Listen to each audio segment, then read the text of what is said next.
ताई, तुमच्या मुलाला मारहाण झालेली आहे याबद्दल काय सांगाल? म्हणजे ज्यावेळेस त्यांची संशयित आरोपीची ब्रेन मॅपिंग होणार होती, त्या दिवशीच माझ्या मनामध्ये असं आलं की माझ्या परिवाराला धोका निर्माण होऊ शकतो.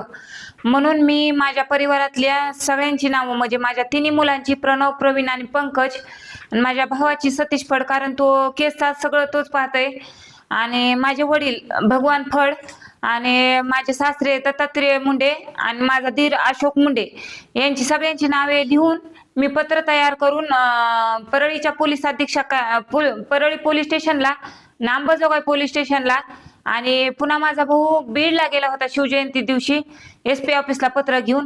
त्याच दिवशी असा प्रकार घडला गेला की माझ्या मुलांना एक अनोळखी मुलाने अडवून शिवीगाळ करून त्यांना मारहाण करण्यात आली.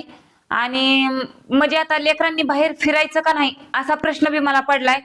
का तर एक दिवस आता माझा भाऊ गाडी घेऊन गेल्यामुळं, एक दिवस गाडी नसल्यामुळे माझे मुलं स्कूटीवर गेले, आणि त्या दिवशी स्कॉलरशिपचा पेपर आज होता, आणि स्कॉलरशिपचा पेपर देऊन येते वेळेस ही घटना घडली. मग आता अचानक त्यांच्यासोबत कुणी असतं नसतं, मग आता म्हणजे इथं आता त्याच्या पप्पाचे आरोपी अटक झाले नाहीत तोपर्यंतच म्हणजे माझ्या मुलांवर डोळा आहे म्हणल्यावर मग मी करायचं काय, हा बी प्रश्न मोठा आहे.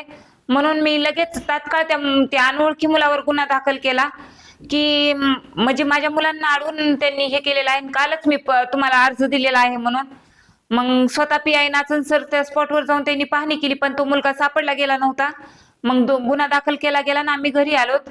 पण आता माझं एवढंच म्हणणं आहे की आता माझा भाऊ केस पाहत आहे, आणि त्याच्यासाठी त्याला पोलीस प्रोटेक्शन दिलं पाहिजे, आणि माझ्या मुलांना पण. आणि जे गोट्यागीते संशयित आरोपी गोट्यागीते आहेत, तो जो फरार आहे त्याला तात्काळ अटक करणं गरजेचं आहे. मारहाण करणारा कोण आहे, त्याची काय माहिती, त्याचं नाव काय मिळालं? म्हणजे मुलं ज्यावेळेस घरी आले, मला सांगितली मुलाने बाप, त्यावेळेस म्हणले मम्मी तिथं बाल्या बाल्या असा उच्चार करत होते. पण आम्ही गुन्हा दाखल करताना आम्हाला त्याचा पूर्ण डिटेल माहित नव्हती. नंतर आम्ही गुन्हा दाखल करून घरी आल्याच्या नंतर माझ्या म्हणजे 2 नंबरच्या मुलाने इंस्टावर बालाजी नाव असं सर्च केलं, कारण बाल्या बाल्या म्हणत होते, तर तितक्यात त्याला ते फोटो दिसला बालाजी केलं की, मग त्याचं बालाजी आगाव असं नाव होतं त्या इंस्टाच्या ID ला.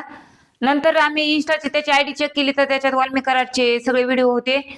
पण व्हिडिओ सगळे असताना त्या दिवशी त्यांनी अटक बी केली नव्हती त्या मुलाला, आणि अजून विचारपूस केली ते हे बी माझ्या काही अजून नाही. पण मी पंकज कुमार सरांना लगेच दुसऱ्या दिवशी फोन केला. सर म्हणलं आरोपींना अटक करणं तात्काळ गरजेचं आहे म्हणलं, का तर माझ्या मुलावर बी हल्ला झाला आहे म्हणलं. मग पंकज कुमार सरांनी SIT पथक पाठवून त्याची पाहणी केली, चौकशी केली, माझ्या मुलांची बी विचारपूस केली. पण एवढं बी करून अजून हे म्हणजे अजून धोका निर्माण होऊ शकतो हे माझ्या मनात संशयाची दोरीच आहे. का तर इतकं विचित्र माझ्या नवऱ्याला मारू शकते, तर माझे लेकर आता कोणत्या बी टायमिंगला बाहेर पडू शकतात, हे भीतीचं वातावरण माझ्या मनात निर्माण झालं आहे. त्याच्यामुळे माझ्या मुलांना आणि माझ्या भावाला SP सरांनी प्रोटेक्शन दिलं पाहिजे. तुम्ही पोलीस अधीक्षक यांना निवेदन दिले आहे की माझ्या परिवारात जीवितात धोका आहे, याच्यामध्ये आपण कुणाचे नाव घेतले आहे? म्हणजे त्यामध्ये माझ्या सगळ्या घरच्यांची नाव घेतलेले, तिन्ही मुलांचे, सासऱ्याचे, दिराचे, भाऊचे आणि वडिलाचे, आणि माझं स्वतःचं, म्हणजे एवढ्यांचे नाव मिळून आम्ही आम्हाला जर कुणी शिवीगाळ केली किंवा मारहाण केली किंवा धमकी कुणी दिली तर त्याला जिम्मेदार सुशील कराड आणि श्री कराड राहतील.